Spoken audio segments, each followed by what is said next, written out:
ሁለተኛ ምስክር ይቅረብ። ቀርቧል ጌታዬ። ስምህ?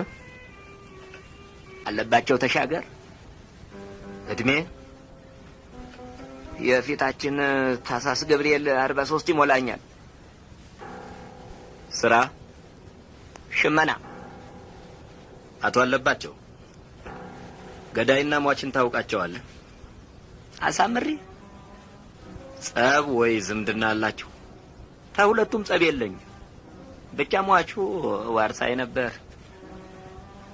ዝምድና አላችሁ ማለት ነው?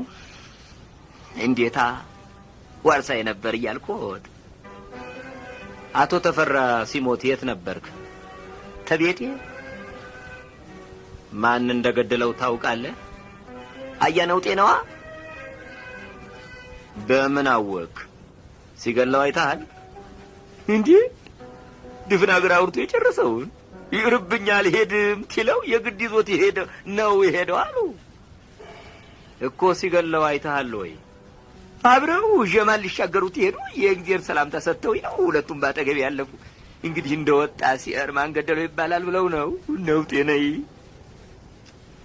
የተከሳሽ ጠበቃ የምታነሳው መስቀለኛ ጥያቄ አለ? አሁን አለኝ። አብረው እንደወጡ መቅረቱን እንጂ ከወሬ ወሬ ሌላ ሲገለው ግን አላየህም አይደል አቶ አለባቸው? ተናገሪ። ምን መድገም ያስፈልጋል? ሌላ የምጠይቀው የለኝም።